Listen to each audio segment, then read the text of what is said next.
All right. Hello. Welcome to the very last First Chapter Friday. I don't know that I'm going to record any over the summer. Today's our very last day of school, so congratulations. Sophomores, you're just about juniors, and freshmen, you are just about sophomores. And so I'm very happy for you guys, and don't be strangers next year. Come by and visit me whenever you want. To celebrate being probably the last one. I have the OG support staff here. We've got Thor. He promised to be really good. And Wally is back there. You can just see him peeping over the pillows. I just made my bed, guys. It's like early in the morning. And they've already ruined it, so it's great. So for the last First Chapter Friday, I've been teasing. I tease this book a lot. I plug this book a lot, but I've never really brought it. I read it last year. It's called An Absolutely Remarkable Thing by Hank Green. I really like it. Everybody is familiar now with the new media unit that the freshmen do, where it talks about like social media and digital stuff. I really think this book would be a lovely pair with it. It does have some language, which I will do my best to kind of censor as I go today. Not that I'm against language, I'm just against putting it on the internet that I'm reading it. Don't want anything taken out of context. But it is a really cool book about what happens when you get internet famous and like maybe the dark side of that. What does it mean to be internet famous? How do we make these celebrities? That kind of thing. So this book came out last year, like I said. It is available on Libby. It's available on like Amazon, anywhere you want to order. The sequel to this book, which I can't, but if you look up Hank Green, you'll find it. It is coming out July 7th, and I already actually have that on pre-order on Amazon as well. So it's pretty good. It's a pretty good read. It says in Hank Green's sweeping cinematic debut novel, a young woman becomes an overnight celebrity before realizing she's part of something bigger and stranger than anyone could have possibly imagined. So let's go ahead and jump into An Absolutely Remarkable Thing. Chapter 1. Look, I'm aware that you're here for an epic tale of intrigue and mystery and adventure and near death and actual death. But in order to get that, unless you want to skip to chapter 13, I'm not your boss.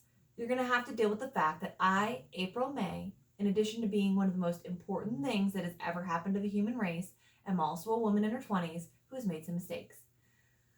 I am in the wonderful position of having you be my captive audience. I have the story, and so I get to tell it to you the way I want. That means you get to understand me, not just my story. So don't be surprised if there's some drama. I'm going to attempt to come at this account honestly, but I'll also admit to a significant pro-me bias. If you get anything out of this, ideally it won't be you being more or less on one side or the other, but simply understanding that I am, or at least was, human. And I was very much feeling only human as I dragged my tired butt down 23rd Street at 2:45 a.m. after working a 16-hour day at a startup that, thanks to an aggressively shitty contract I signed, will remain nameless. Going to art school might seem like a terrible financial decision, but really that's only true if you have to take out gobs and gobs of student loans to fund your hoity-toity education. Of course, I'd done exactly that. My parents were successful running a business providing equipment to small and medium-sized dairy farms, like the little things that you hook up to cows to get the milk out. They sold and distributed them. It was good business, good enough that I wouldn't have a lot of debt if I'd gone to a state school, but I did not do that.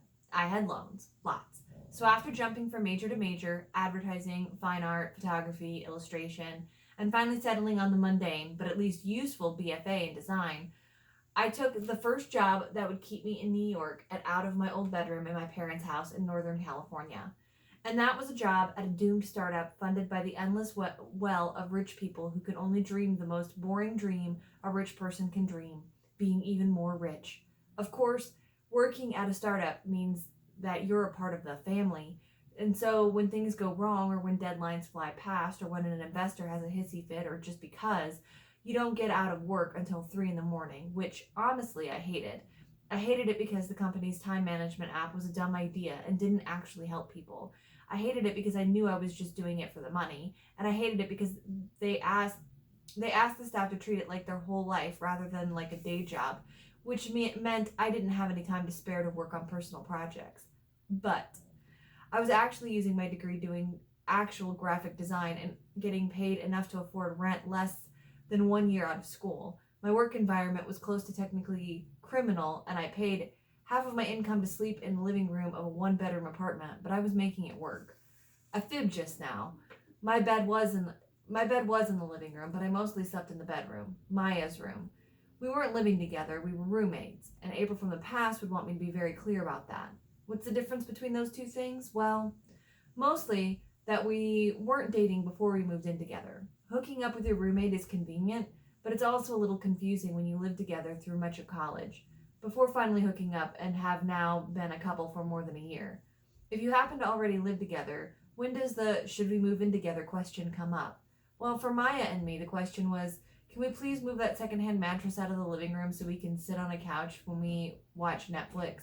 And thus my answer had been, absolutely not. We were just roommates who were dating, which is why our living room still had a bed in it. I told you there'd be drama. Anyway, back to the middle of the night that fateful January evening. This shitty app it had to get a new release into the App Store by the next week, and I had been waiting for final approvals for some user interface changes and whatever. You don't care, it was boring work, BS. Instead of coming in early, I stayed late, which has always been my preference. My brain was sucked entirely dry from trying to interpret cryptic guidance from bosses who couldn't tell a raster from a vector. I checked out of the building, it was a co-working space, not even an actual leased office, and walked the 3 minutes to the subway station. And then my Metro card got rejected for no reason. I had another one sitting on my desk at work, and I wasn't precisely sure how much money I had in my checking account, so it seemed like I should walk the 3 blocks back to get to the office just to be safe. The walk sign is on, so I cross 23rd, and a taxi cab blares its horn like I shouldn't be in the crosswalk. Whatever, dude, I have the walk light. I turn to head back to the office, and immediately I see it. As I approach, it becomes clear that it is really, really exceptional sculpture. I mean, it's awesome, but it's also a little bit New York awesome, you know? How do I explain how I felt about it? I guess, well, in New York City, people spend 10 years making something amazing happen. Something that captures the essence of an idea so perfectly that suddenly the world becomes 10 times clearer. It's beautiful and it's powerful, and someone devoted a huge piece of their life to it. The local news does a story about it, and everyone goes, neat, and then tomorrow we forget about it in favor of some other absolutely perfect and remarkable thing. That doesn't make those things unwonderful or not unique. It's just that there are a lot of people doing a lot of amazing things, so eventually you'd get a little jaded. So that's how I felt when I saw it. A 10-foot tall transformer wearing a suit of samurai armor, its huge barreled chest lifted up to the sky, a good 4 or 5 feet above my head. It just stood there in the middle of the sidewalk, full of energy and power. It looked like it might at any moment turn and fix the empty, regal stare on me. But instead, it just stood there, silent and almost scornful, like the world didn't deserve its attention. In the streetlight, the metal was a patchwork of black as night matte and mirror reflective silver, and it was clearly metal, not some spray-painted cardboard cosplay thing. It was stunningly done. I paused for maybe 5 seconds before shivering both in the cold and in the gaze of the thing, and then walking on. And then I felt like the biggest jerk. I mean, I'm an artist working way too hard at an uninteresting job to pay way too much in rent so I can stay in this place, so that I can remain immersed in one of the most creative and influential cultures on earth. Here in the middle of the sidewalk is a piece of art that was a massive undertaking, an installation that the artist worked on possibly for years to make people stop and look and consider. And here I am, hardened by the big city life and mentally drained by hours of pixel pushing, not even giving something so magnificent a second glance. I remember this moment pretty clearly, so I guess I'll mention it. I went back to the sculpture, got up on my tiptoes, and I said, "Do you think I should call you Andy?" The sculpture, of course, did nothing. "Just stand there if it's okay for me to call you Andy." And so I made the call. But first, some background on Andy.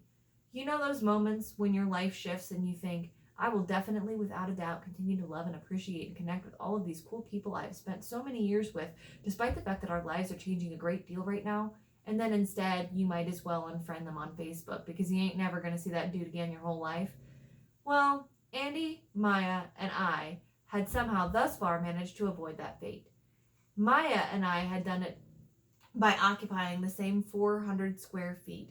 Andy, on the other hand, lived across town from us, and we didn't even know him until junior year.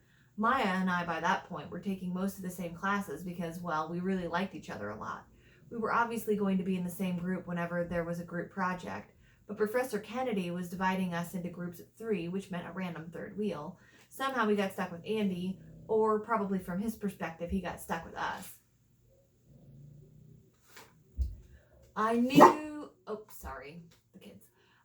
who Andy was. I had formed a vague impression of him that was mostly, that guy sure is more confident than he has any right to be.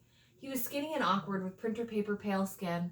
I assumed he began his haircuts by asking the stylist to make it look like he had never received a haircut, but he was always primed for some quip, and for the most part, those quips were either funny or insightful. The project was a full brand treatment for a fictional product. Packaging was optional, but we needed several logo options and a style guide, which is like a little book that tells everyone how the brand should be presented and what fonts and colors are to be used in what situations. It was more or less a given that we would be doing this for some hip and groovy fictional company that makes ethical, fair trade jeans with completely useless pockets or something. Actually, it was almost always a fictional brewery because we were college students. We were paying a lot of money to cultivate our taste in beer and be snobby about it. And I'm sure that's the direction Maya and I would have gone in, but Andy was intolerably stubborn and somehow convinced us both that we would be building the visual identity of Bubble Bum, a butt-flavored bubble gum. At first his arguments were silly, that we weren't going to be doing fancy cool shit when we graduated, so we might as well not take the project so seriously. But he convinced us when he got serious. Look, guys, he said, it's easy to make something cool look cool. That's why everyone picks cool things. Ultimately, though, cool is always going to be boring. What if we can make something dumb look amazing? Something unmarketable awesome? That's a real challenge. That takes real skill. Let's show real skill. I remember this pretty clearly because it was when I realized there was more to Andy. By the end of this project, I couldn't help feeling a little superior to the rest of our classmates, taking their skinny jeans and craft breweries so seriously. And the final product did look great. Andy was, and I had known this, but not really filed it as important, an extremely talented illustrator. And with Maya's hand lettering skills and my color palette work, it did end up looking pretty great. So that's how Maya and I met Andy, and thank God we did. Frankly, we needed a third wheel to even out the intensity of the early part of our relationship. After the Bubble Bum project, which Kennedy loved so much he put it on the class website, we became a bit of a trio. We even worked on some freelance projects together, and occasionally Andy would come over to our apartment and force us to play board games. And then we'd just spend the evening talking about politics or dreams or anxieties. The fact that he was obviously a bit in love with me never really bothered any of us because he knew I was taken, and, well, I don't think Maya saw him as a threat. Somehow, our dynamic hadn't fractured after graduation, and we kept hanging out with funny, weird, smart, stupid Andy Scramp, who I was now calling at 3 o'clock in the morning. April, it's 3 a.m. Hey, I've got something that you might want to see. It seems likely that this can wait until tomorrow. No, this is pretty cool. Bring your camera. And does Jason have any lights? Jason was Andy's roommate. Both of them wanted to be internet famous. They would stream themselves playing video games to tiny audiences, and they had a podcast about the best TV death scenes that they also filmed and uploaded to YouTube. To me, it just seemed like the incurable ailment so many well-off dudes have, believing despite mountains of evidence that what the world truly needs is another white guy comedy podcast. This sounds harsh, but that's what it seemed like to me back then. Now, of course, I know how easy it is to feel like you don't matter if no one's watching. I've also since learned to listen to Slane spotting, and it's actually pretty funny. Wait, what's happening? What am I doing? He asked. Here's what you're doing. You're walking over to Gramercy Theater, and you're going to bring as much of Jason's video crap as you can, and you're not going to regret it. So don't even think about going back to whatever VR game that you're playing. This is better, I promise. You say that, but have you played Cherry Blossom Fairy 5 April May? Have you? I'm hanging up. You're going to be here in 5 minutes. I hung up. Several people who weren't Andy walked by as I waited for him. Manhattan is less legit than it once was, for sure, but this is still the city that never sleeps. It is also the city of behold the field in which I grow my no cares. Lay thine eyes upon it and see that it is barren. People gave the sculpture a quick glance and kept on walking, just as I had very nearly done. I tried to look busy. Manhattan's a safe place, but that doesn't mean a 23-year-old woman by herself on the street at 3 a.m. isn't going to get randomly harassed. For the next few minutes, I got to spend a little time with the structure. Manhattan is never really dark. There was lots of light around, but the deep shadows and the sculpture's size made it difficult to really understand it. It was massive. It probably weighed several hundred pounds. I took my glove off and poked it, finding the metal surprisingly not cool. Not warm either, exactly, but hard. I gave it a knock on the pelvis and didn't hear the bell ring I expected. It was more of a thunk followed by a low hum. I started to think that this was part of the artist's intentions, that the goal was for the people of New York to interact with the object, to discover its properties.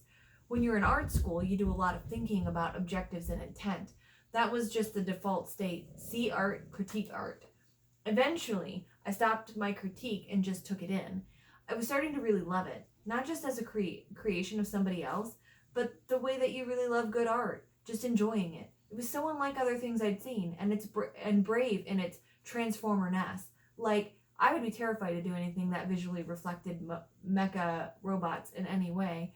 No one wants to be compared to something that's mainstream popular. That's the worst of all possible fates. But there was much more to this piece than that. It seemed to have come from a completely different place than any other work I'd seen before, sculptural or not. I was pretty caught up in the thing when Andy snapped me out of it. What the? He was wearing a backpack and 3 camera straps holding 2 tripods. Yup, I replied. That is awesome. I know. The awful thing is, I almost walked right by it. I just thought, well, there's another cool New York thing, and kept on walking. But it occurred to me that I hadn't heard or seen anything about it. Since, you're always in search of your big viral hit, you might want to get the scoop. So I've been guarding it for you. So you saw this big, beautiful, muscular piece of art who sprung into your mind, but Andy Scramp? His thumbs were digging into his bony chest. LOL, I said sarcastically. In fact, I figured I'd do you a favor. And here it is, so maybe just appreciate it? A little dejected, he handed me a tripod. Well, let's start getting this set up. Gotta work before Channel 6 drunkenly stumbles by and steals our scoop. In 5 minutes, the camera was set up. A battery-powered light was glaring, and Andy was clamping the mic to his lapel. He didn't look as dopey as he had in school. He'd stopped wearing stupid ball caps, and he'd given up on his unruly or uncommon haircuts in favor of a short, wavy thing that complemented his face shape. But despite the fact that he was 8 inches taller than me and almost exactly my age, he still looked about 5 years my junior. April, he said. Yeah? I think maybe it should be you. I probably replied with some kind of confused grunt. In front of the camera, I mean. Dude, this is your dream, not mine. I don't know shit about YouTube. It's just, looking back, I think it's possible, though I never asked him, that he had some idea that this would actually be a big deal. Not as big a deal as it would turn out to be, of course, but big. Hey, don't think you're gonna win my favor by giving me internet fame. I don't even want that. Right, but you have no idea how to use this camera. I could tell he was making an excuse, but I couldn't figure out why. I don't know how to do behind the camera stuff, but I also don't know how to do in the front of the camera stuff. You and Jason talk to the internet all day long. I barely have a Facebook. You have an Instagram? That's different, I smirked. Not really. I can tell you care about what you post on there. You're not fooling anyone. You're a digital girl, April, in a digital world. We all know how to perform. God bless Andy for being blunt. He was right, of course. I try not to care about social media, and I really did prefer hanging out in art galleries to hanging out on Twitter. But I wasn't as disconnected as I made myself out to be. Being annoyed by carefully crafted internet personas was part of my carefully crafted internet persona. Even so, I think that we could both feel Andy stretching for a point that wasn't 100% there. Andy, what is this actually about? It's just, he took a deep breath. I think it would be better for the artist if it were you. I'm a fucking goof. Sorry. I'm a goof. I know what I look like. People aren't going to take me seriously. You look like an artist with your pea coat and your cheekbones. You look like you know what you're talking about. You do know what you're talking about, and you talk it good, girl. If I do this, I'm going to make it a joke. Plus, you're the one who found it. I think it just makes more sense for you to be in front of the camera. Unlike most of my classmates who graduated with design degrees, I thought a lot about fine art. If you're wondering what the difference is, well, fine art is like art that exists for its own sake. The thing that fine art does is itself. Design is art that does something else. It's more than visual engineering. I started school focusing on fine art, but I decided to end by the end of my first semester that maybe I wanted to someday have a job. So I switched to advertising, which I hated. So I switched a bunch more times until I caved and went into design. But I still spent way more time and energy paying attention to the fine art scene in Manhattan than any of my design track friends did. It was part of why I desperately wanted to stay in the city. This may sound dumb, but just being a 20-something in New York City made me feel important.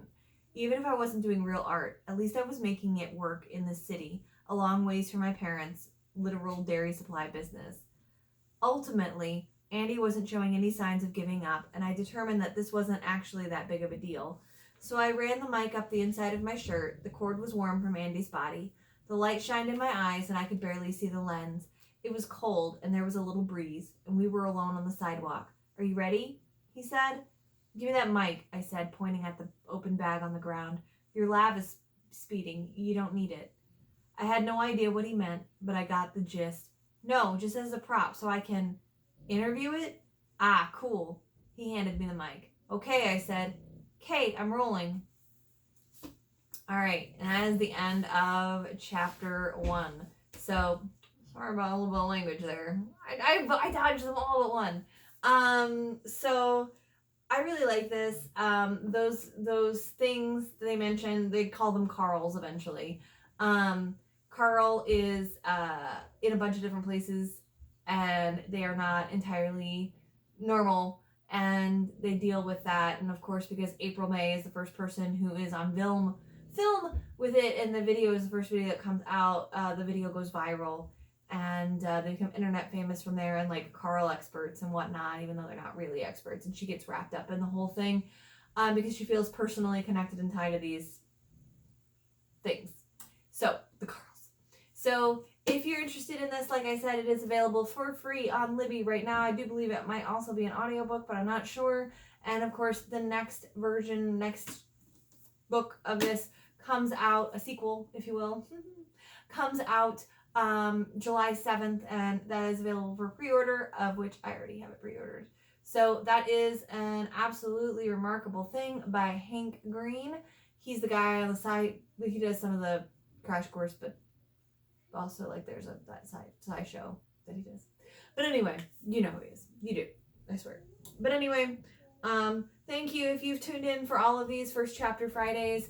I really appreciate it. This is just something silly I thought I'd do. I really liked doing First Chapter Friday when we were in school, and I thought it would just be something fun to keep doing because I missed you guys, and I wanted you to have one less thing to be bored about.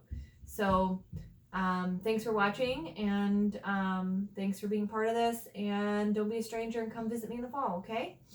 I miss you. I love you. Have a good summer.